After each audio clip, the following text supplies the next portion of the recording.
It's a really lovely occasion. Thank you all for coming. It's a lovely occasion for us because this is the inaugural lecture in an permanently endowed lecture series now in honor of Tom Trautmann. It's also a great pleasure this evening to welcome Professor Upinder Singh from Ashoka University in New Delhi, who actually flew all the way from India for this occasion. So we're really delighted that she's here, and there could be no better person to lead off this series. Tom does not need a whole lot of introduction, I suspect, in this crowd. I think it's important to remind you that he did his PhD not in this country, but at CSAS, University of London, where he worked with A.L. Basham. Some of you will know that name.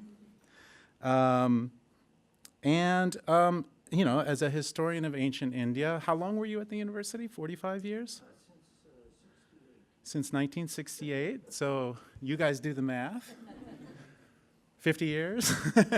That was an easy one to do, actually. He's a historian of ancient India, a historian of the British Orientalist use of ancient Indian history for their own political purposes. His dissertation book was on the Arthashastra, on Kautilya's Arthashastra, and he recently had an opportunity to revisit some of that work in a 2012 publication called the Arthashastra, The Science of Wealth. He's working on his 11th or 12th, I think, monograph right now, and I'm not going to name all of them. I do want to just signal a couple more recent ones. He has written the first, to my knowledge, textbook for people like me and others in this room who teach Indian civilization, and I'm grateful to you for that. Not an easy task to do, and I think probably came out of his own frustrations teaching that class without a kind of book, right, or a single book anyway, that students can use. And I would also want to signal his turn now to environmental history, adding that to a long list of accomplishments in his scholarly oeuvre. 2015, he published a book called Elephants and Kings in Environmental History, and currently he's working on pastoralism in India. I feel most warm towards Tom. One, he gave me a really beautiful book one time, which I thought was very kind and generous of you. But when I read his writing, he's such a good writer that I thought I would share just a quick passage of his with you from a chapter in a book that's called Explosion in the Grammar Factory. He's also known for very good titles. And there's a point to this. I'm not just wasting time. Okay. Tom writes, "The propensity to exaggerate the originality of one's thoughts is a failing that is perhaps most acute among those who do not work in teams, as the laborers in the vineyards of the natural and social sciences do. Humanities scholars, given to the solitary mode of production, most often work in caves or in studies like St. Jerome, who, as translator of the Bible into Latin, an immensely successful book, Tom's sense of humor is still intact, is something of a patron saint of scholars. We have two images of St. Jerome. In one, he's shown living in a rough cave with ink and paper at hand, smiting his breast with a stone, saying to himself, as I imagine it, 'I must finish my book.' The scholar in agony is paired with another image, of which Albrecht Dürer has made so appealing a rendering, that of the great scholar in his study, a tame lion at his feet, sunlight streaming through the window, the scholar happy in his work. I think of these two opposed images of scholarly agony and pleasure as St. Jerome before and after tenure. In both, the scholar is, not counting the lion, utterly alone." Now, that's humorous and funny and all the rest of it, but it's part of a bigger point that Tom makes in the introduction to that book. Shortly after that passage, he reminds us that it takes special effort to remember that every intellectual project derives its meaning in relation to larger collective projects that have long preceded and will long outlive the individual. and that the text written by an individual contains within it many voices of a continuing conversation. And I can think of few better ways to continue a conversation with somebody as important and generous as Tom has been to all of us all these years, than to endow a lecture series that will continue to engage his work long into the future. So Tom, please come up and introduce our speaker for us.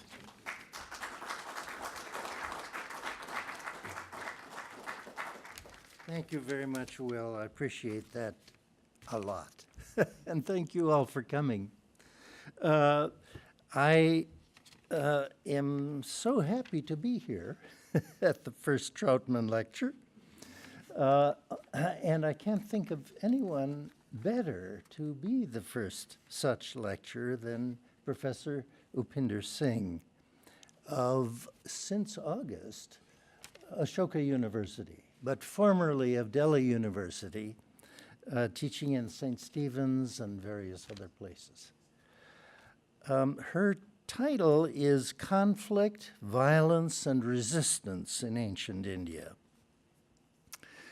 She is a wonderful, wonderful historian and a leader of her generation of historians of ancient India. Our wonderful library has a good representation of her dozen or so books. There are 4 monographs, a overall survey, several edited volumes, a reader of early medieval India and other works. So you need not leave Ann Arbor to have the benefit of the wisdom of Professor Upinder Singh. You need only take a few steps toward that treasure house of books and find them there on the shelves. Let me mention a few of these. The history of ancient and modern India from the Stone Age to 1200 is her survey, published by Pearson, who was exceedingly generous with their allowing her to use color on every page to print a wonderfully colorful book. And the content of that book is really, really splendid. A work of real, true, ripe scholarship, and yet of someone who communicates it so well with students and gives a good broad picture view and takes the ancient and medieval periods with the deepest seriousness and convinces them of that. So if you can't find it, Jeff will help you. He's right here. But it is there on the shelves. Another one I'd like to mention is her latest one, Political Violence in Ancient India. And I'm eager to find out whether today's talk is connected with that or is a continuation of that theme. But I love this book. It just so happens I was a publisher's reader for that book in manuscript, so I had a chance to put in my 2 cents worth before it was completely solidified, which gives me a sense of being a part of that splendid book. Now, this book has 598 pages to it. It's not a quick night's read. This is serious stuff. And it has only 5 chapters, so those are huge chapters. The gist of the thing is that since the coming to the fore, especially through Jainism and Buddhism, of the idea of nonviolence, of ahimsa, there's been a continual debate in India about how that applies to the state, which must use violence to protect the state, to punish, to keep the peace, and so on and so forth. That India is somehow special in that respect, and that not that India had one view, but that it had many views, and a constant debate that really didn't end and continues into the application of ahimsa to the freedom struggle in the 20th century. And this idea gives India a claim, ancient India, a claim to be part of the living intellectual heritages to which we resort when we want broad views and want to construct universal ideas. When we do so by going to Plato or to Aristotle, and to include this idea and this debate in part of its purview. It's a lovely idea, and I like that idea very much. It's very meaningful to me. It's part of the idea, it's similar to the idea that Shelley Pollack in his series on intellectual debates, debates about theory and so on from ancient India in philosophy and aesthetics, in Dharmashastra and so forth in his series. I think it's a wonderful book, and you may be stimulated by today's talk to resort to it. So those are reasons for my happiness in welcoming Professor Upinder Singh to this platform. I'm delighted that she's come all the way this way. I hope you like her talk as much as I am going to. And I hope you do ransack the shelves of our wonderful library in the DS section, where the really good history books are, and find her works there. Thank you very much, and please help me welcome Upinder.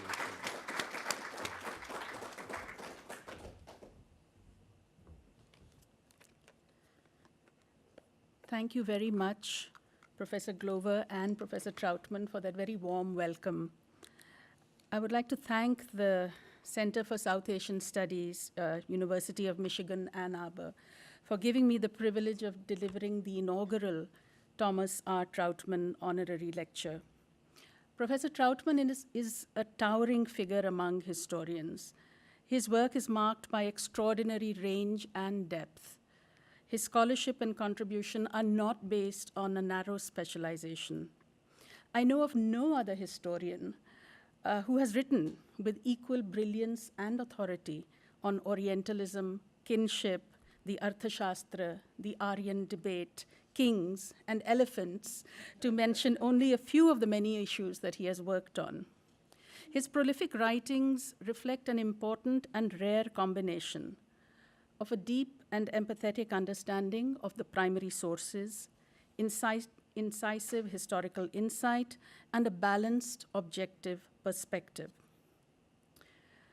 Over the years, long before I ever met him, I had learned a great deal from Professor Trautmann through his work. He is a historian I look up to and admire enormously. So I feel truly honored to be giving this lecture, especially in his presence, especially after the kind and generous words that he has said about my work. The subject of my lecture is conflict, violence, and resistance in ancient India.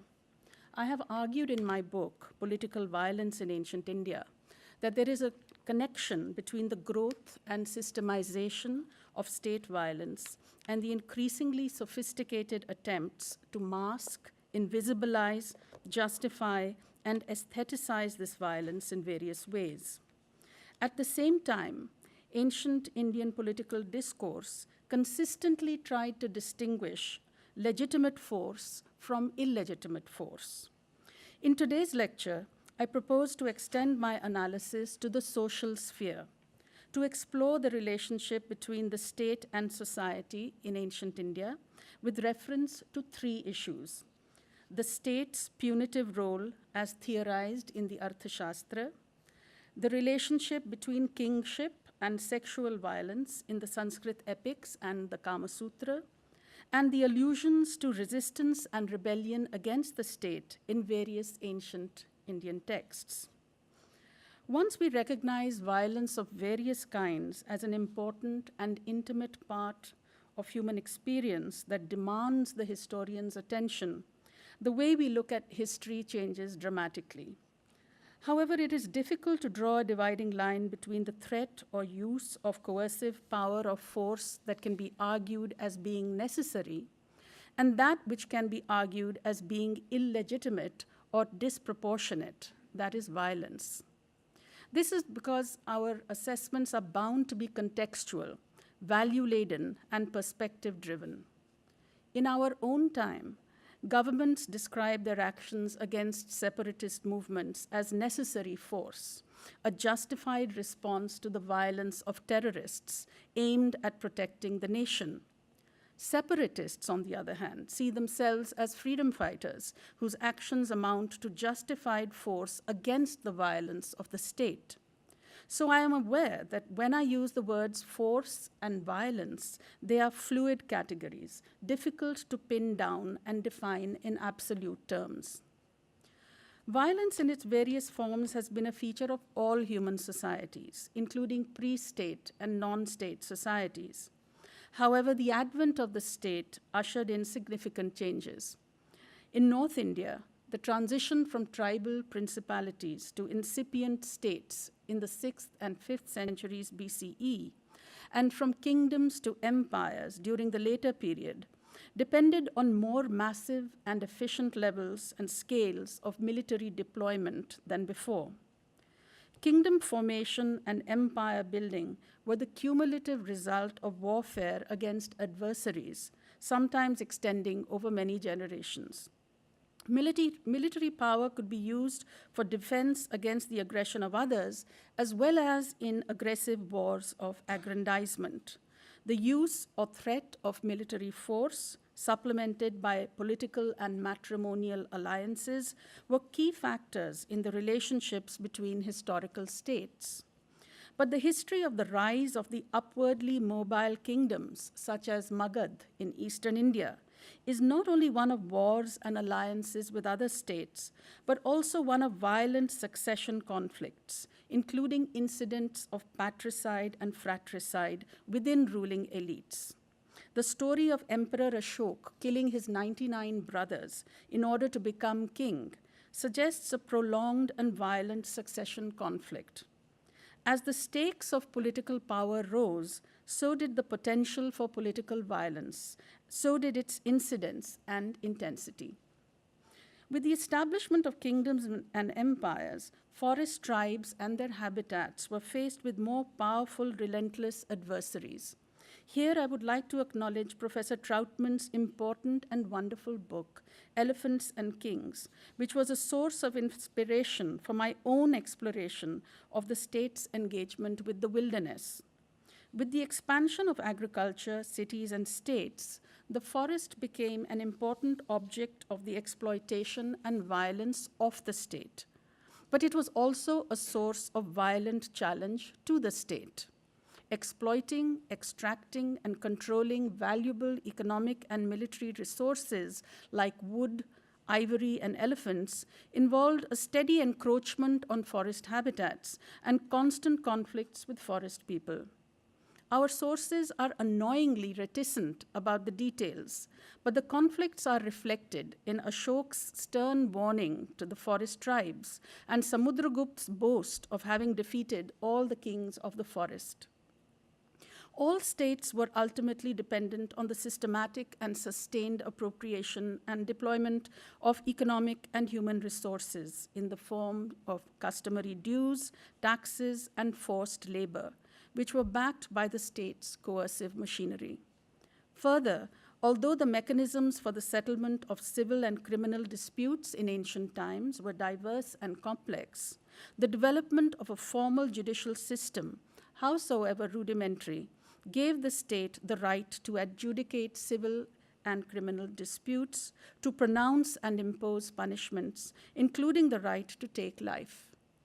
Even if the state's actual outreach was limited, it did make a strong claim to be the highest adjudicator in disputes, and this claim was ultimately backed by its coercive power. So violence was inherent in the structure of all states in various ways. Violence and the threat of violence are also inherent in all hierarchical and exploitative social institutions and structures based on inequality, subordination, and oppression. And in the context of ancient India, one can mention Varna, hereditary class, Jati or caste, untouchability, and the patriarchal family. Political ideologies play an important role in inculcating social acquiescence and compliance in hierarchical and exploitative societies. The relationship between the king and the praja, the subjects, is central to all Indian theories of the origin of kingship. These theories present taxes as the king's wages for his performance of certain duties, especially the maintenance of social order, and the prevention of crime, social violence, and also preventing social disorder. The king's punishment, danda, prevents a descent into Matsya Nyaya, the law of the fish, a violent anarchy in which the mighty devour the weak. In projecting the state as the prime wielder of coercive power, these theories foreshadow modern theories of the state that define it in terms of having a monopoly or near monopoly over force. The ancient Indian theories of the origins of kingship can be seen as an acknowledgement of the important role of the people in the state. Their underlining the king's duties vis-à-vis the people can be seen as a reminder to the king of what his power should be used for. But the state's duty of maintaining social order in a society marked by inequalities and oppressions of various kinds also implicated it in a powerful way in the maintenance of these inequalities and oppressions. Further, actions against subjects could be justified on the grounds of the need to maintain the normative social order, which, it could be argued, was in the interests of the people themselves. The best known example of this occurs in the Uttarakand of the Ramayana, where the otherwise compassionate Ram kills the Shudra Shambhuka. The moral justification for this killing is that this lower class Shudra had transgressed the Varna order by performing austerities, tapas. This transgression had led to the premature death of an innocent Brahmin child. Such a transgression of social norms by one who stood at its lowest rung could not be tolerated, and King Ram had no hesitation whatsoever in killing him. The relationship between the coercive power of the state in relation to society emerges most clearly in Kautilya's Arthashastra, a theoretical treatise on statecraft that Professor Trautmann has illuminated through his writings. The dates of the texts are debated, and the suggested dates range between the 3rd century BCE and the early centuries CE. The Arthashastra reflects the political theorists' heightened recognition of the need for the state to use carefully calculated force effectively against all enemies, internal and external. It asserts and dilates on the state's right to impose retribution, pain, and torture on subjects in the administration of justice. The types of punishment mentioned by Kautilya include fines, confiscation of property, and exile. There are also what we would consider violent punishments, such as corporeal punishment, mutilation, branding, torture, forced labor, and death.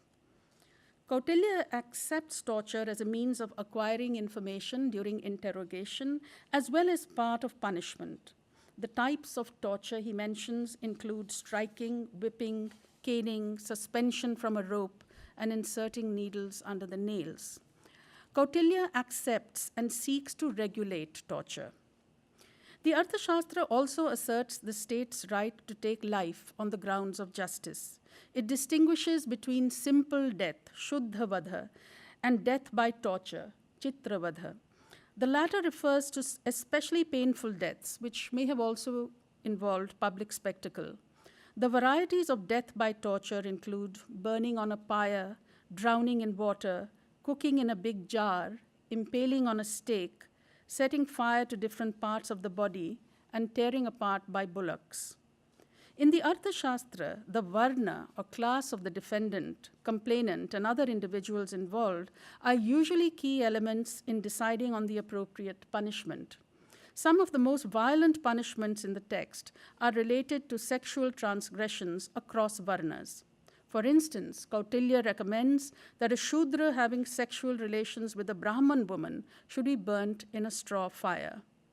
But although Varna is central to Kautilya's understanding of society and law, crimes against the king, such as treason, are often discussed without reference to the Varna of the parties involved. Crimes against the state are thus placed in a separate category where the social background of the defendant is more or less irrelevant and where the state commits no wrong in imposing the death penalty, cutting across Varna lines, except for occasional concessions being made to Brahmins. I will return to the discussion of crime and punishment in the Arthashastra in the third part of my lecture. But one question that should be raised and settled right away is, to what extent were Kautilya's detailed prescriptions for a very carefully calculated and calibrated use and management of force actually followed by ancient Indian kings? The answer is probably very little. I now turn to my next theme, kingship and sexual violence. Ancient Indian texts are very well aware of certain connections that modern historians have discovered relatively recently. The close relationship between the personal and the political, and between political power structures and the household. In normative texts, the constant references to the king, directly or through mediators, as maintainers of the social order, was seen to apply beyond Varna and Ashrama to relationships within the household. In this sense, the king was visualized, at least in theory, as the custodian of the patriarchal norms and sexual mores and conduct within the multitude of households in his realm. That is why the Arthashastra can lay down punishments for crimes ranging from adultery to a wife not opening the door to her husband when he happened to return home late at night. It is significant that of the 8 types of marriage that the Dharmashastra texts discuss, 2, the Rakshas and the Paishacha, involve violence. The Rakshasa, demonic type of marriage, is defined in the Manusmriti as, quote, when someone violently abducts a girl from her house as she is shrieking and weeping by causing death, mayhem, and destruction. The Paishacha, ghoulish marriage, is when someone secretly rapes a woman who is sleeping, drunk, or deranged in mind. While Paishacha is considered the most evil, Papishta, of marriages, the Rakshasa marriage is considered lawful, dharmya, for Kshatriya warriors. Minoru Hara has argued that this form of marriage can be seen as an extension of Kshatriya dharma, with its acceptance and justification of violence. But why is it called Rakshasa? Further, Gandharva, a marriage based on sexual union, mithuna, and desire, kama, is also a type that is described as appropriate for Kshatriyas. So the Kshatriya warrior is singled out for love as well as violence in marriage. Sometimes the two are connected. For example, in the Mahabharata, Arjun abducts Subhadra by force because he has fallen in love with her, and he does so on her brother Krishna's advice and with his own brother Yudhishthir's acquiescence. But I'm concerned with the more direct connections between kingship and sexual violence. In presenting a picture of ideal kingship, the ancient texts almost succeed in concealing this aspect. Through an elegant sleight of hand, Sanskrit kavya, Sanskrit literature, sanitized the royal harem, the Antahapura, of its exploitation, competition, and violence, and turned it into an idyllic place. We see polygynous royal households and harems thronging with queens, mistresses, slaves, and servants who were available to kings, both for their sexual indulgence and the production of heirs. Rival queens live in near perfect harmony with each other, graciously adjusting themselves to the king's shifting fancies, accepting his right to indulge in his sexual appetites. But when we peel off the veneer, the image of the happy harem dissolves into something more ugly, more disturbing. The occurrence of womanizing, stri vyasana, in the standard list of the vices of the king in Sanskrit political discourse indicates a recognition that the predilection of kings towards sexual indulgence, which was seen as quite all right in sensible doses, could get out of hand if it became excessive, obsessive. We should note that in our texts, the discussion of this vice is always with regard to its implication for the king and his rule, not for the women who were the object of the king's desire. Specific episodes of sexual violence in the political domain make their most explicit appearance in the Sanskrit epics, in the Mahabharata and Ramayana. In fact, this violence propels the epic narratives forward. In the Mahabharata, Draupadi, wife of the Pandav heroes, is often the target. The most famous incident involving sexual assault on a woman for political reasons occurs in the Sabha Parva, when, in an episode that unfolds slowly and is narrated in considerable detail, Dushasana violently drags Draupadi by the hair into the assembly hall and attempts to disrobe her in front of the assembled Kuru nobles, including her husbands. Dragging a woman by the hair is an act laden with real and symbolic violence. Draupadi does not take this humiliation lying down. She berates her husbands and the Kuru elders for watching her terrible humiliation silently. She insists that they give their opinion on the justness of what has transpired. Only Vidura and Vikarna speak up, the rest are silent. And she seethes with a desire for revenge. Later, in the Virat Parva, while living in disguise along with her husbands in the Matsya court, Draupadi is once again the victim of a violent sexual assault by Kichaka, a powerful general and brother-in-law of King Virat. In spite of her spurning his advances, Kichaka persists in pursuing her, on one occasion trying to force himself on her, dragging her by the hair. This occurs again and again in these descriptions, dragging her by the hair into the assembly. In the incident in the Kuru court, we see sexual assault against a woman being used as a political tool. In the events in the Matsya court, we see a member of the royal family attempting to rape a woman he thinks is a servant. In both cases, the princely perpetrators of violence against Draupadi ultimately pay for their transgressions with their life. Sexual violence is also inherent in the Ramayana, most prominently in the abduction of Ravan by Sita. And it's Dasera today, I believe. So, again, an event which is narrated slowly with considerable detail, drawing special attention to Ravan's brutal violence towards the frail, helpless, and terrified Sita, including seizing and dragging her by the hair. The epic also contrasts Ram's monogamous marital relationship with Sita based on love and consideration and the libidinous sex life of Ravan, the chief villain of the epic. But as pointed out by Robert Goldman, the Ramayana actually gives two sorts of impressions about Ravan. In the Sundarakand of the epic, Ravan's women are described as having come to him of their own volition. Although Ravan abducts Sita using force, he does not force himself on her because he is in love with her, and he is content to wait patiently for her to come to him willingly. We get a very different picture of Ravan's sexuality in the Uttarakand of the epic, which is considered a later interpolation by scholars, but it is part of the epic nonetheless. And here we get many more details about Ravan's violent past and personality. This is where we are told that the reason why Ravan did not force himself on Sita was a curse. In an earlier birth, he had assaulted a virtuous Brahman ascetic woman named Vedavati, who was none other than Sita in an earlier birth, by seizing her by the hair. She had immolated herself to preserve her chastity, and while doing so, she had vowed that she would be born in the future as the daughter of a virtuous man, although not from a human womb, in order to destroy him. Again in the Uttarkand, Ravan is described as having raped the Apsara Rumbha, who was on her way to a rendezvous with her lover, Nalakubara, who was the son of Kuber, Ravan's half-brother. So this is also an incestuous rape. When Nala Kubera is told about the incident, he curses Ravan that if he ever tried again to molest a woman against her will, his head would break into 7 pieces. This curse has a dampening effect on Ravan's penchant for sexual violence.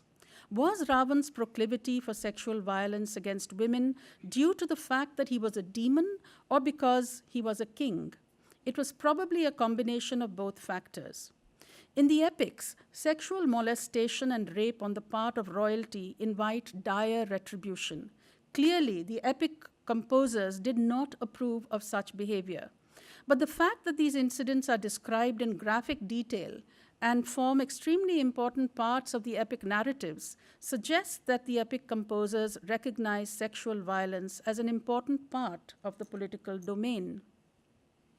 The Kama Sutra, we turn to another text, a theoretical treatise on pleasure belonging to the 3rd or the 4th century, gives us another important perspective on sexual violence, this one from the point of view of experts on karma or pleasure. The author Vatsyayan talks about love as a battle, but the aim of this battle is mutual pleasure. He urges men to be gentle in their lovemaking in order to win a virgin's trust and to get her consent. He recommends tricks to seduce women, but he warns that if a man uses force, she, the woman, will become a man-hater. Although Vatsyayan himself does not appear to have been a votary of sexual violence, it is interesting that he does refer to the sexual violence of kings. For instance, while discussing 4 forms of slapping, he mentions something he calls the wedge, a kind of slap on the woman's chest, which he describes as prevalent in the South. He criticizes this on the grounds that it causes pain to the woman and is dangerous. Interestingly, all the specific instances Vatsyayan cites of the fatal use of slapping techniques during sex have to do with kings, and he gives several specific examples of this. The Kama Sutra also has an entire section on the sex life of powerful men. The word used for powerful men is Ishvara. Vatsyayan begins with 2 verses saying that kings and ministers should not enter other men's homes as their activities are observed by others and set a bad example. But he goes on to say that when such men cannot help doing so, they can use certain stratagems. The category of powerful men has 2 levels, higher and lower. But it's really, most of the discussion is about the higher level of powerful men, especially kings. If a king covets the wife of a man who has lost all his money or is frightened, Vatsyayan recommends that a beggar woman should convince the king's love interest to come and meet a woman of the harem to reverse her husband's bad fortune. He also prescribes various ways of taking advantage of women's insecurities and vulnerabilities, using go-betweens to help allay the woman's fears and lull her into complacency so that the king can seduce her. Vatsyayan also recommends certain secret methods, prachanna yogaha, which he says are generally used by Rajaputras or princes. These involve subterfuge as well as violence.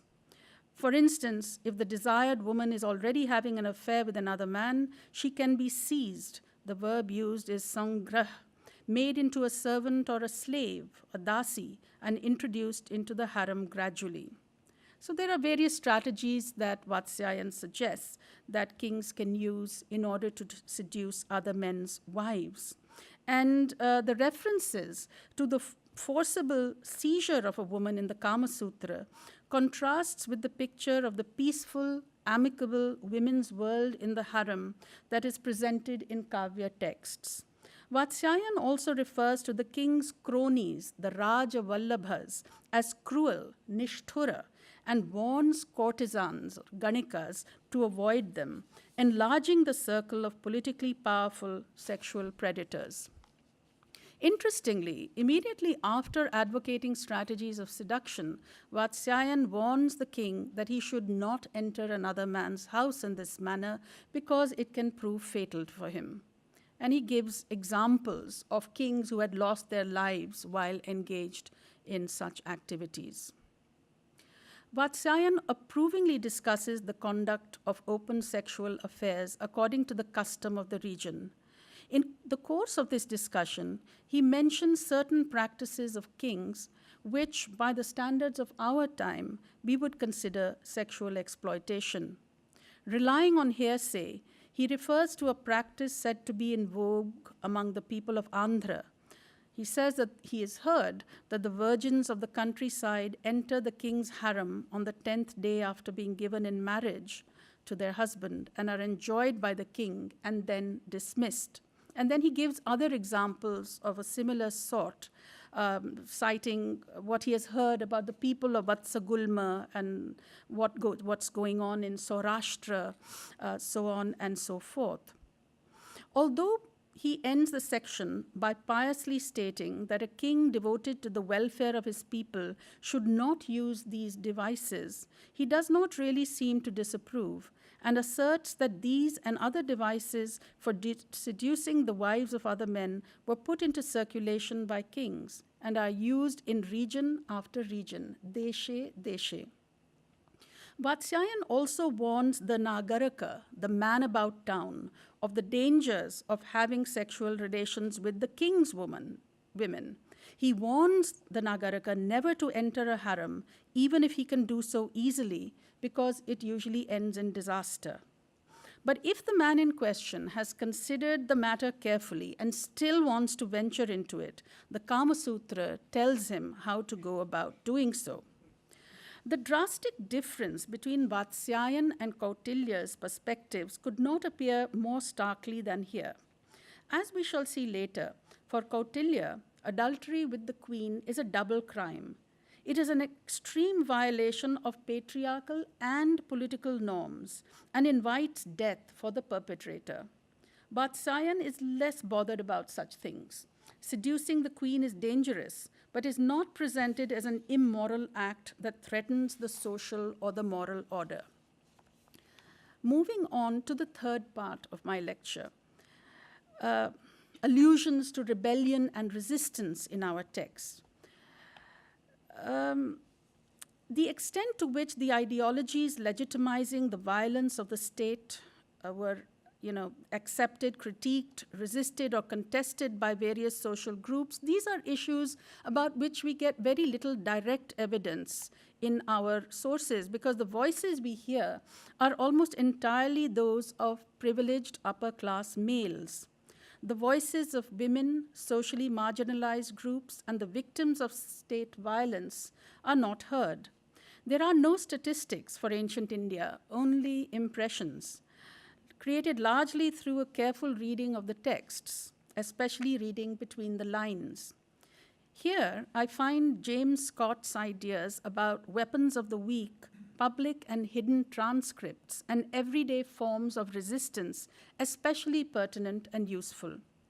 In this discussion, brief as it is, I would like to distinguish between 4 issues: critiques of the prevailing power structure, references to non-compliance, references to everyday forms of resistance and hidden transcripts, and references to political rebellion and resistance. Open critiques of the Varna structure, especially of the claims of Brahmins to social and religious supremacy, can be found in Buddhist and Jain texts. An interesting text called the Vajrasuchi launches a strident, vigorous, and concentrated critique of Brahminical ideas, but it is a text that is unfortunately difficult to date. What about the critiques of the normative political order? Buddhist and Jain texts that reject the Brahmins' claims to social and religious authority do not reject the institution of kingship, nor the need for coercive power in politics. Critiques of kingship do appear in certain other texts, sometimes in the form of satire. For instance, we have references to the foolish and capricious nature of kings in the Panchatantra. In Sanskrit drama, the Vidushaka, who is usually a Brahmin who clowns around and provides comic relief, often gets away by making fun of the king. and Vishakadatt's play, the Mudra Rakshas, we see the spectacle of an incompetent Chandragupta, the king, as a hapless puppet in the hands of his minister Chanakya. The best places to look for allusions to non-compliance are the fears and anxieties that our texts express about violence towards the state and the social order. These represent the fears of the upper-class text composers, their patron kings, or both. The many caveats in the discussion of dharma in Dharma Shastra point to the dharma experts' awareness that social reality did not correspond to the Brahminical social order, and their attempts to deal with diversity and deviations at the level of social practice. The idea of apad dharma, dharma in time of emergency, is an acknowledgement of non-compliance with varna norms. The fears and anxieties of the upper classes are also writ large in the idea of the Kali age, which includes the non-performance of the duties of the Varnas, miscegenation, and farmers not paying taxes. Coming to everyday forms of resistance, some examples occur in Buddhist texts. Uma Chakravarti draws our attention to the reference to the Dasa Kammakaras of the Sakyas attacking their womenfolk in the forest in early Buddhist texts. She also refers to the story of the slave woman Kali, who decided to test her mistress Vaidehi's good nature by being disobedient and was assaulted by her infuriated mistress. Stephanie Jameson has argued that we can interpret the references to women's bad behavior in texts like Dharma Shastra texts and the Artha Shastra and so on as evidence of a recognition of their agency and potential for questioning. So there are some references to everyday forms of resistance, but I think we need to look a little more carefully and closely at the text to find more examples. We turn to hidden transcripts. Hidden transcripts are, James Scott refers to these as conversations that take place among subordinates, among themselves, off stage, outside, away from the hearing of their social superiors. Kautilya knew about the political importance of hidden transcripts, I think long before James Scott talked about them. We see this awareness in the Arthasastra's recommendation that spies in disguise should fan out to all parts of the kingdom and listen to what people are saying in private about the king, so that the king can take swift action to stamp out disaffection and revolt. Kautilya's obsession with spies shows that he realized the importance of information as the basis for effective rule. Hidden transcripts have to be cunningly prized out through provocative talk and have to be followed up by neutralizing or destroying the speaker. References to rebellion and resistance. The most comprehensive discussion of this occurs in the Arthashastra. Kautilya is, of course, more interested in the extensive potential violence against the king. In fact, the text is very either paranoid or very realistic about assassination, especially assassination through poison, and gives elaborate suggestions for arrangements that should be made by the king to avoid being killed through poison. The list of those who are presented as dangers to the king, that list is headed by queens and princes, and Kautilya gives examples to prove this point. So in sharp contrast to the picture that we get from Kavya, the harem is a very dangerous place for kings in the Arthashastra. Kautilya also identifies many other potential sources of violence against the king: enemy kings, neighboring kings, disaffected, angry subjects, forest tribes, robbers, mlechas, a category that includes foreigners and tribals, and mutinous troops. I'm going to skip some of the details because of shortage of time. The Arthashastra is full of, the kind of punishments that should be given for to people who dare to steal the king's cattle or to covet the kingdom, those who attack the king's palace, those who incite rebellion. All of them are, it is suggested, should be given exemplary and very severe punishment, usually death. So Kautilya worries a great deal about the state as the target of the violence of others. He also talks about how the king should use secret killing or upangshu danda in the case of those who cannot be killed openly, for instance, treasonous high-ranking officers. So there is a discussion of many strategies that need to be used by the king in order to deal with potential and actual troublemakers. One of the most interesting references in the Arthashastra is to Prakriti Kopa, the anger of the people. Although actual historical incidents of popular revolt are not known in ancient India, such references to Prakriti Kopa, the anger of the people, in the Arthashastra can be seen as an expression of the idea of widespread discontent and rebelliousness. The entire discussion in the Arthashastra is premised on a recognition of the fragility of the king's power and the constant threats to his life and position from all quarters. Kautilya's paranoia is a graphic acknowledgement of the violence that the king was constantly the potential target of. The solutions he suggests involve the ruthless, calculated, very carefully calculated and effective use of preemptive and post facto violence by the state to prevent and respond to the violence against the state. Of course, in my book, I argue that Kautilya was not a votary of the unbridled use of violence by the king. That's another issue which perhaps we might take up in the discussion. I just want to make some concluding, more general remarks after having discussed the close relationship between the political and the social spheres, with particular reference to the king's punitive powers and his potential for sexual violence, and also having identified certain critiques of power structures and allusions to everyday forms of resistance, rebellion and resistance. I would like to say that I think a more concerted, intensive attempt to locate these ideas or these allusions to resistance and rebellion will yield valuable results. But I think even the few examples that I have mentioned destabilize the normative picture of the kingdom and the king, revealing the many distortions and cracks in the mirror that our ancient texts hold up to times long past.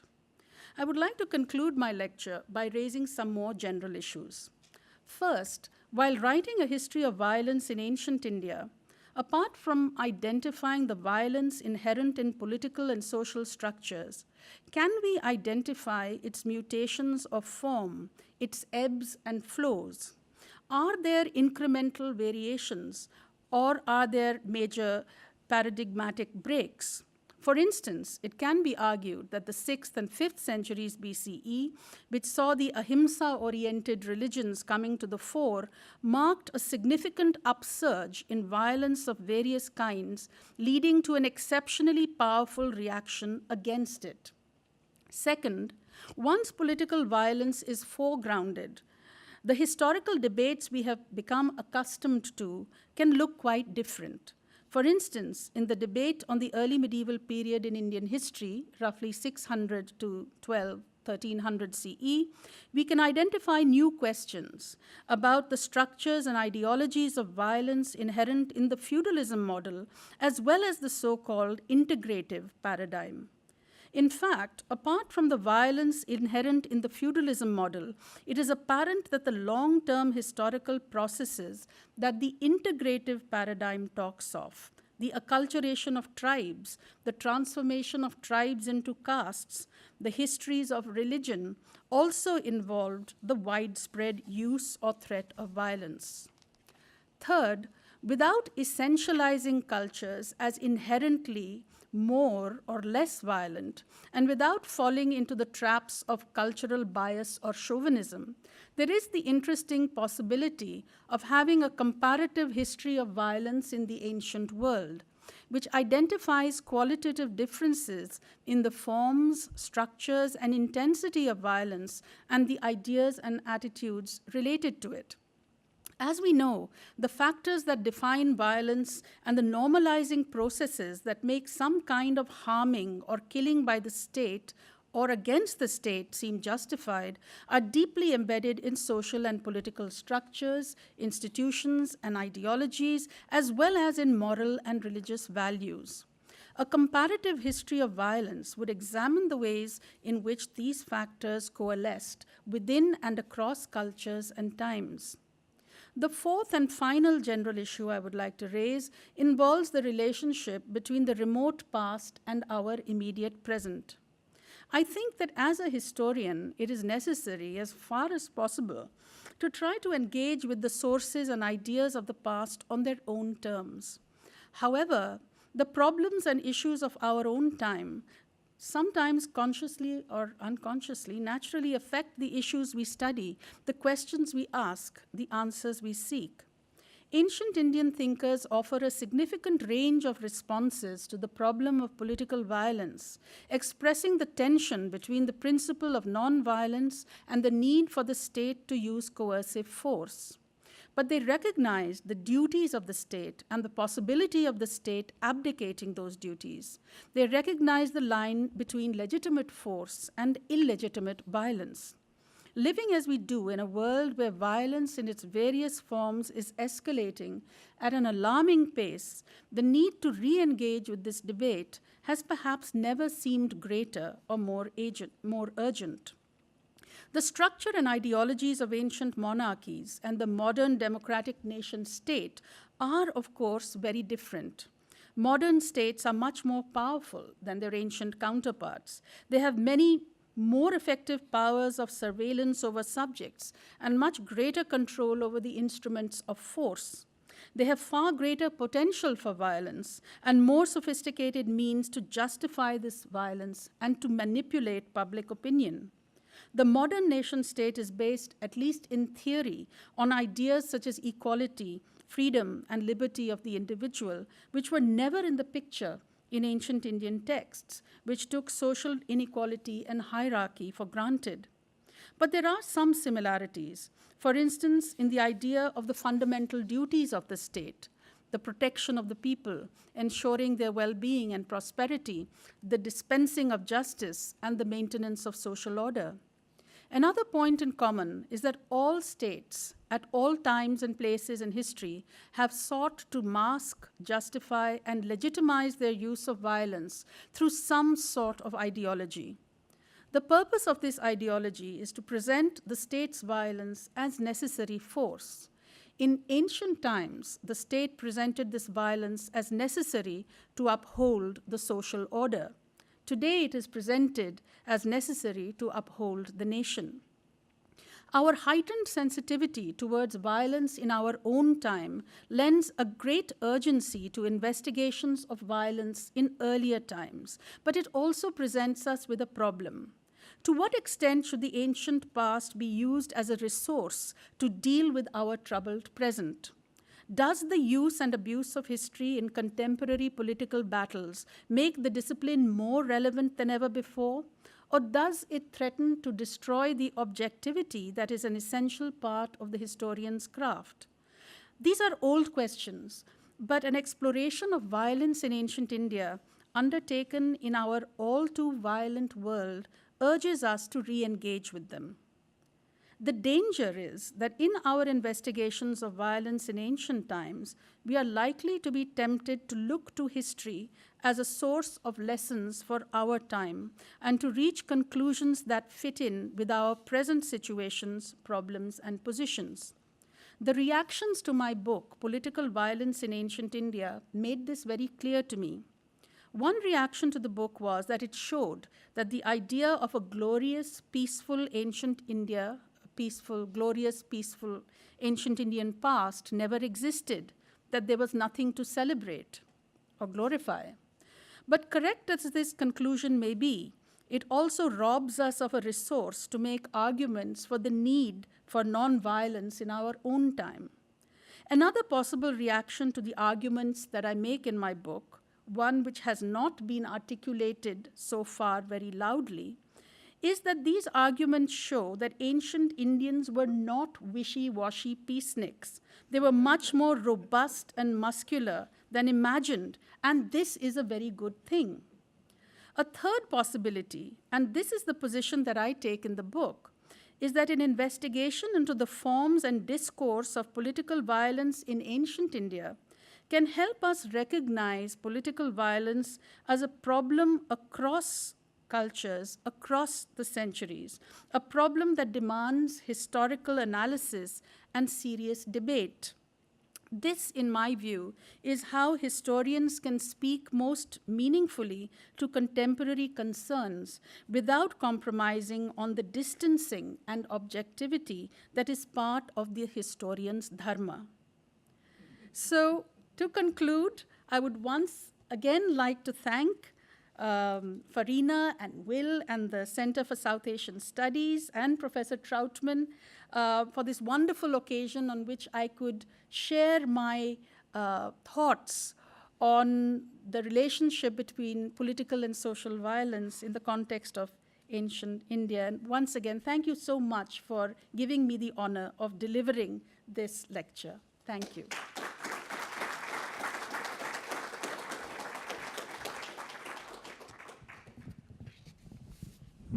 Thank you very much indeed, Professor Singh, for that provocative, thoughtful, careful lecture. And I know there's questions. Before we get started on the questions, I just want to remind everybody to stick around after we're done with our conversation and carry the unfinished questions out into that space where we have a lovely reception set up for you all. So without further ado, I'll just make an explanation. When you ask your question, we're going to ask that you speak into the microphone because we're recording this for those who couldn't attend this lecture, and it's also good to hear the questions in addition to the answers. So.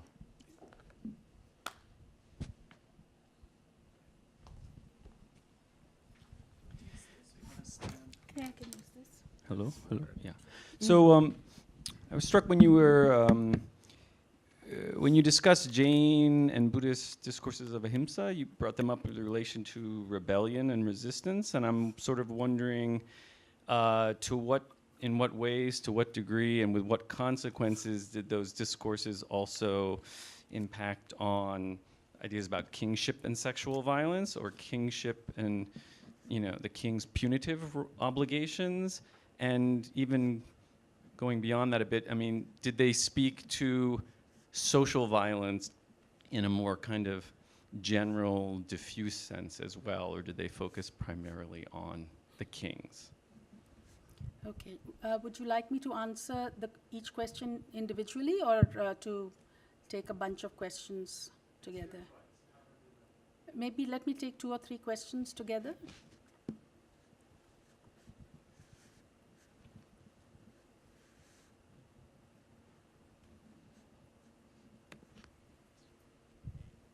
Thanks. Thank you for that very interesting talk, and it really pushes beyond the book in some very, very interesting ways. I want to pick up the third of your general points that you raised in your conclusion about the comparative potential of thinking about political social violence in ancient India. And I was wondering if you had any thoughts that, and it occurred to me in the context of your talk, about why in the Indian context, there is such a sort of elaborate debate about legitimate, illegitimate violence, non-violence. Because I'm trying to think about, you know, either Greece or other ancient civilizations, and wondering why you don't get that rich debate on different forms of violence. And is it because of the connection that you raise in your paper today between the political and the social, the contrast between Kautilya's Arthashastra and the Kama Sutra on the question of adultery with the queen? And you say that, you know, for one, it is a political issue, the other, it's a social issue. So is there some connection between political and social violence in the ancient Indian context that makes the richness of this debate on violence? Okay.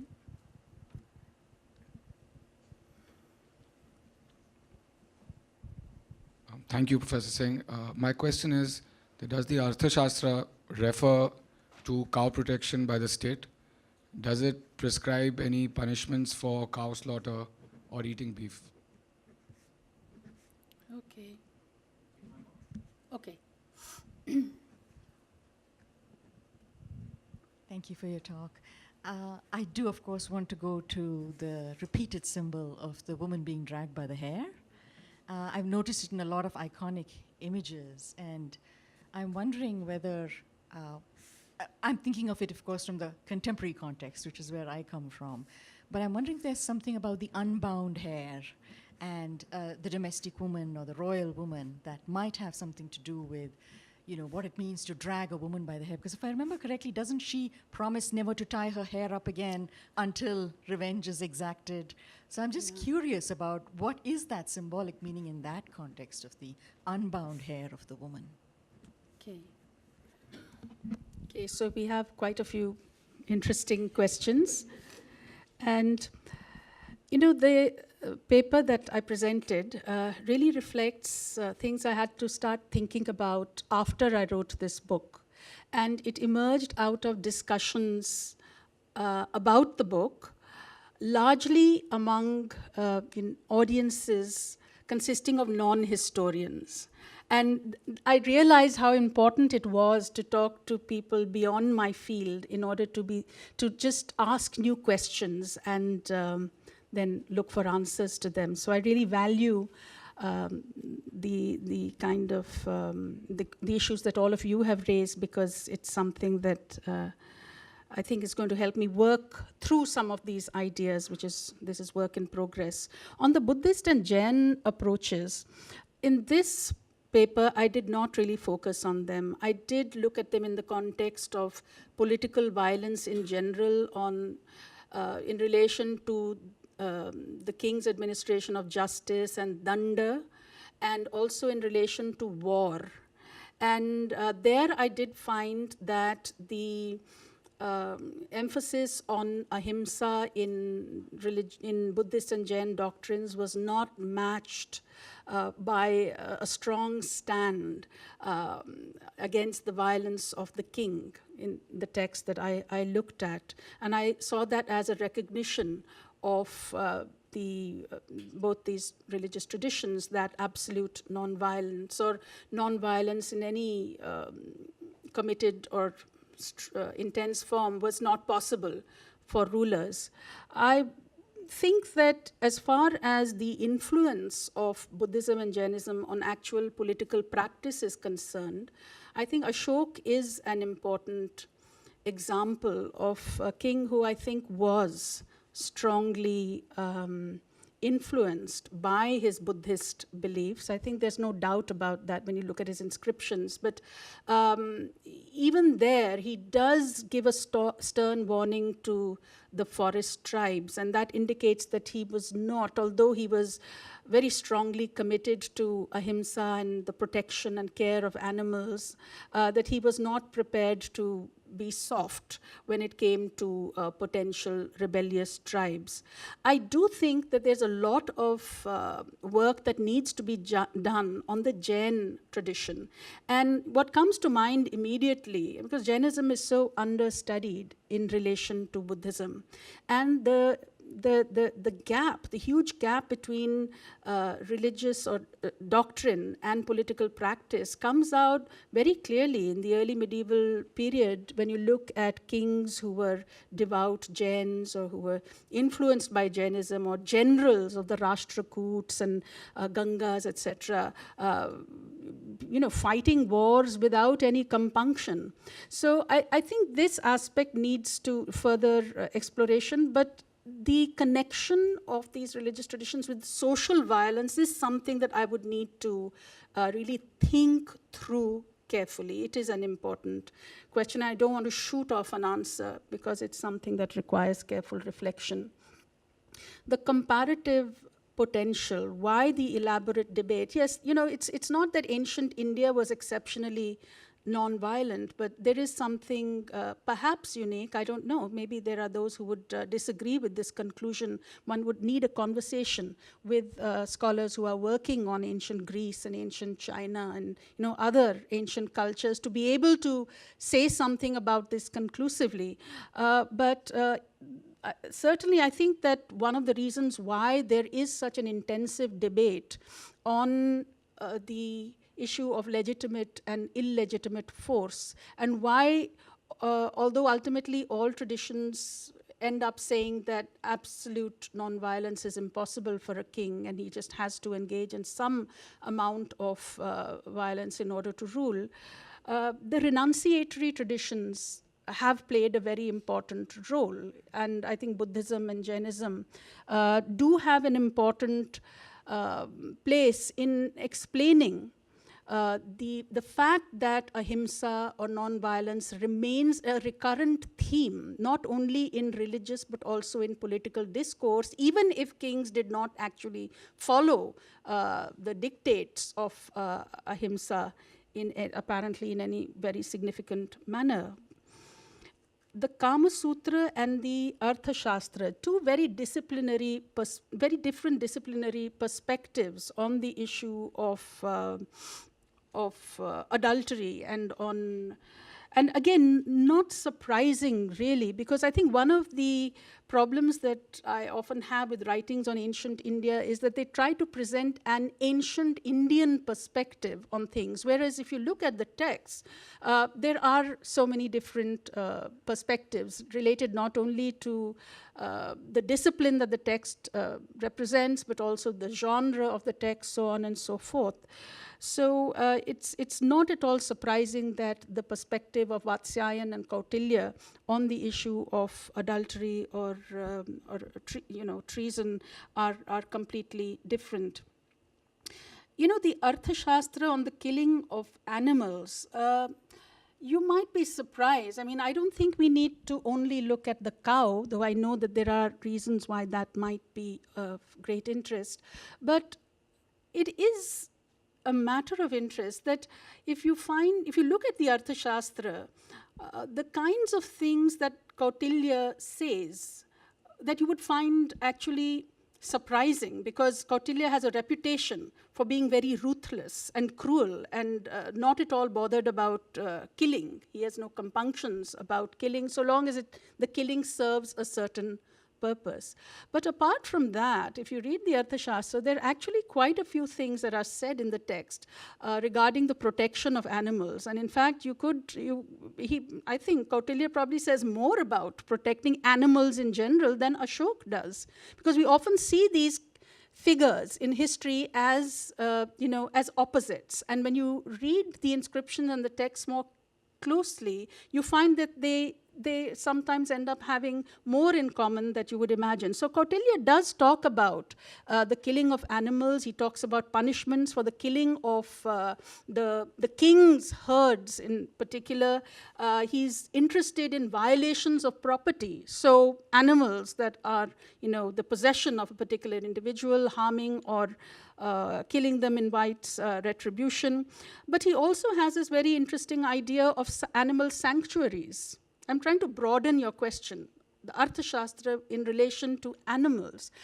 He has the idea of animal sanctuaries where animals are abhaya vanas, where animals are treated as guests and are welcomed and are taken care of. And he has this a very interesting idea which you find in ancient Kavya also, and I don't know whether you have it in any other ancient culture, and that is the idea of the sanitized game forest, a forest where the king hunts. Why? Because kings must hunt. They love to hunt, so they must hunt. But this is the idea of a forest in which all those dangers that are there in the forest, whether it is pits and rocks and animals with sharp horns and teeth and claws, all these things are dealt with and neutralized. So there is a very elaborate discussion of animals, of animal habitats, and so Kautilya does have a great deal to say about all these things. Dragging by the hair, yes. There's this is something, again, which I started thinking about relatively recently. And once you start looking for it, you find so much on it. And there's a very interesting article by Minoru Hara on this, on dragging by the hair. I'll give you the reference. And he points out that it is not only a recurring and important element in assaults on women, it is also something that you see on the battlefield, and how it can be connected with decapitation. And there is this idea of, when you're dragging your opponent by the hair, it's the image that you get is one of the victim being completely helpless, completely unable to do anything, to thrash about, or it's this picture that is painted of complete control and complete power, whether it is of the male aggressor against the woman, or whether it is a warrior, fighting another warrior on the battlefield. And so it is real violence, and there's also an important symbolic element, and all the details of that, this article by Minoru Hara actually does go into.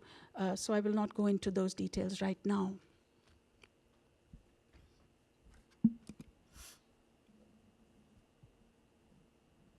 Yes.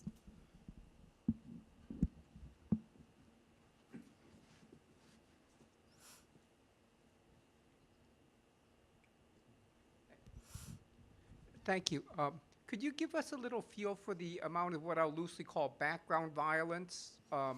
Like, did people live peaceful lives in general and they were only subject to occasional violence by the state, or were they just constantly being beaten up or robbed or assaulted by, who knows whom?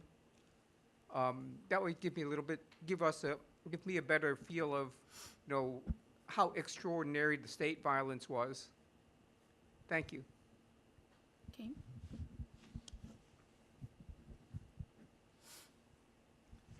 Thank you. Thank you, Upinder. I was curious that you left out warfare. And I wondered about that choice. And I wondered about the ways that the kinds of legitimate practices on the battlefield and illegitimate practices on the battlefield might resonate with, differ from, reinstate, authorize the subtler forms of social and political violence that you did focus on. Could you repeat the last thing that you said, please? Is there a connection between violence on the battlefield in both its legitimate and its illegitimate forms, and the kinds of social and political violence that you focused on in this talk? Mm-hmm. So, thank you. I don't have a well-formulated question, but I wanted to pick up on some of your closing comments about contemporary context and the context in which this work is being received. And as you yourself, mentioned, this is a struggle for historians. Our work is often informed by our own contemporary context, and yet you want to read the work, and the sources on their own terms. I guess my question for you would be, in an ideal world, how would you want your work on ancient India, could it serve as a resource to help us think about contemporary India? Or if I could be more specific, how would you like your work on ancient India to help us think through a more contemporary context? Okay.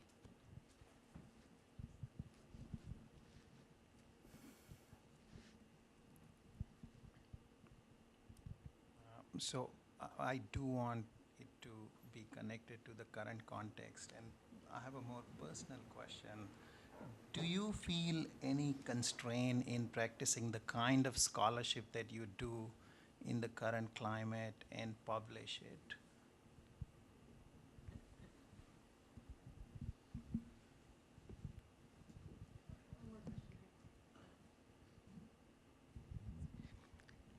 First of all, thank you for that really thought-provoking and informative talk.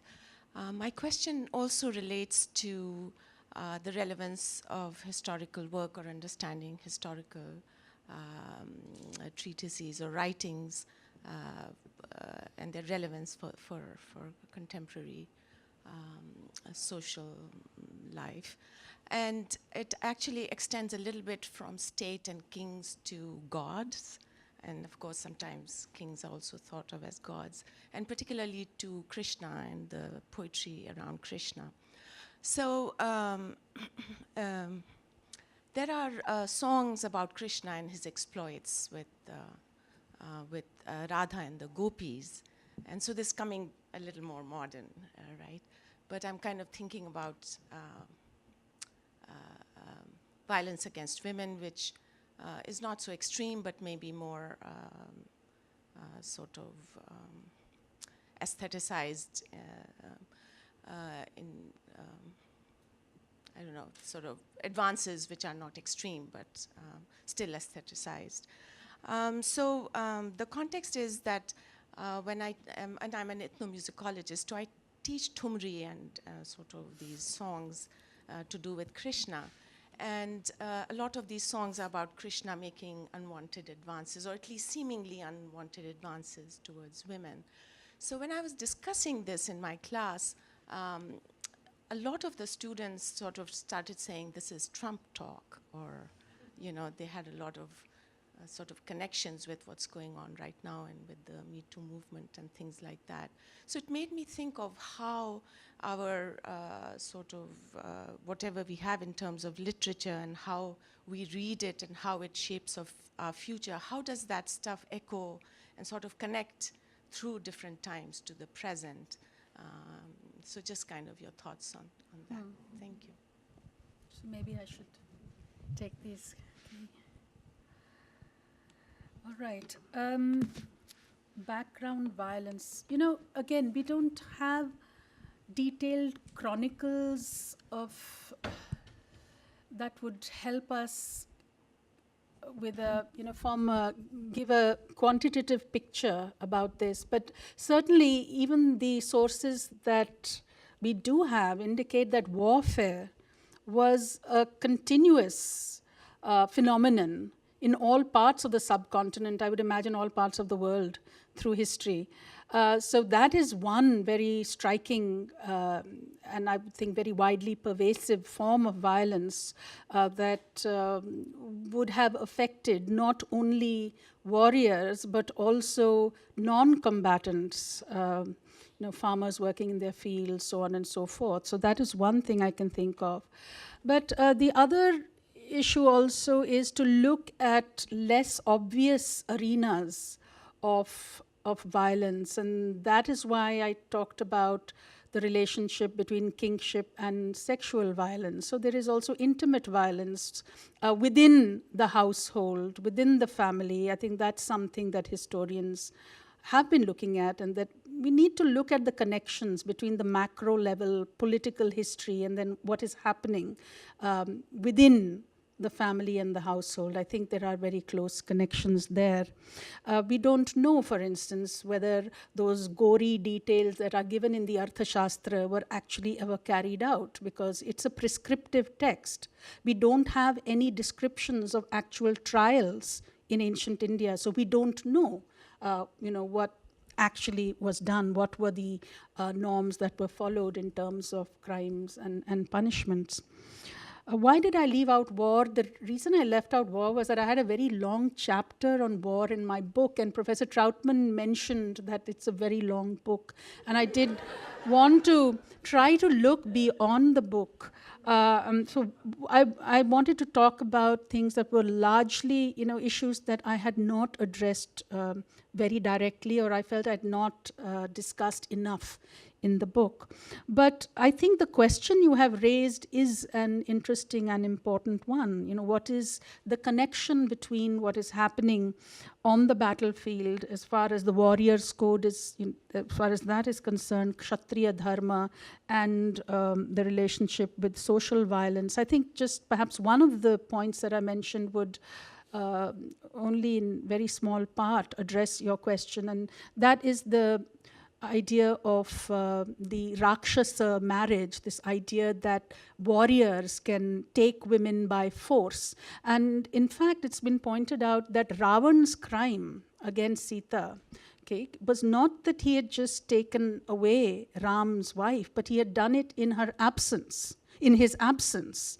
And that was not the correct thing to do, because otherwise, for a Kshatriya warrior, or in this case, of course, we are talking about a Rakshas, but for a Kshatriya warrior to grab somebody else's wife by killing her husband and her relatives and everybody, that was considered quite okay, because it's part of the macho image of the warrior. Violence is built into the ideal of Kshatriya dharma. So that's one place where I can certainly see a connection between the warrior's code or the dharma of the Kshatriya and what happens at the social level. But I think this is something that I need to work out in some more detail. How would I like my work to be read? I think there are three questions that are connected to each other, the last three questions. There is a real problem about how we read these texts and why we read them and what we look for in them. And as a historian, my reaction would be that, when I read a text, I want to try as best as I can to enter the world of that text and to try to understand it within the context of the ideas and the values and the historical context of those times. I would not want to obviously impose my own, or, what shall I say, my own perceptions or the questions and the anxieties of our own time on the texts and what I'm looking for in them. But it does happen sometimes. I mean, I think that one can't help be influenced by what we see around us, but I can understand the different reactions to, let's say, Krishna and his dalliance with the gopis. What could be seen as a beautiful celebration of love could also be seen in a completely different way. As a historian, I would say that one can certainly talk about these ancient texts from a modern perspective. But as a historian, I feel I have to try to keep that out to a great extent. Otherwise, my work becomes something else. I mean, that is my personal view. So how would I want my work to be read? When I wrote this book, was not thinking about the contemporary consonance. The book was written over 5 or 6 years, and I was just involved and engaged in analyzing my texts and trying to see what they had to say about political violence in general, and what they had to say about the king's punishment and war and the interface between the state and the forest in particular. So I was completely enveloped in that beautiful world. And when the book came out and I found all these reactions, largely triggered off because of the fact that I had also mentioned Gandhi and Nehru, because I think there is an important point there, because we're not only interested in looking at ancient India, but how ancient India has been understood and represented and imagined in later times. That is something that is also of relevance to us. I would like people to read my book in order to understand ancient Indian thought and to understand the interface between ideas and political practice, and to be able to get the flavor of the richness and the beauty of many of these sources that I have discussed in the book, and also to be able to think critically about these texts and about that period of history. I think these would be some of the things that I would like readers to experience. Constraints, there have always been constraints, by the way. But I think it's important to we are aware of them, and ancient India is an especially kind of tricky domain because sensitivities, especially religious sensitivities, are, set off by all kinds of references and innocent remarks and books. In fact, when my History of Ancient and Early Medieval India came out in 2008, I did spend sleepless nights thinking that somebody would find something in that book which would outrage their sentiments. The outrage, it's so easy to outrage people's sentiments. And I thought, it's quite possible that somebody will find one sentence in this book and my book might be banned, and how terrible it would be if nobody would ever read it. It did not happen, hasn't happened so far. But, one lives with this, and you have to basically, I think increasingly so, write what you think has to be written, regardless of how the millions of people who are out there who have so many different political and religious and ideological sensibilities might react. So strong writing is the need of the hour, and self-censorship really I think, defeats the purpose, and it's not what something that historians should be indulging in at this present point, even though there are, as you said, as you hinted at, real dangers out there. Tom, last word. Thank you so much, Upinder, for a very wonderful, thoughtful, and very fresh and original talk. At the beginning, thinking out loud, I was wondering about the relation, what the relation would be of your, as then ungiven, lecture to your book, and you've said a lot about that. And for those of you who haven't had the pleasure of reading those 598 pages, I will tell you this is all fresh and new stuff. That is good news and that is bad news. The bad news is that you're not excused from reading the book by attending the lecture. You see, you will have to go to that wonderful treasury of books and find that big, thick volume, which has 5 chapters, 3 of which are a narrative, chronological narrative, and 2 of which are devoted to war and the wilderness, or the treatment of forest people. So this is entirely new stuff, quite wonderful, I must say. The reading of the Kama Sutra and the comparing it with the Arthashastra, I think, is just quite wonderful, and everyone here, I'm sure, observes how timely those new readings are and how helpful they are. So I guess I understand that this is both new stuff, but also a continuation of the inquiry into new and further branches.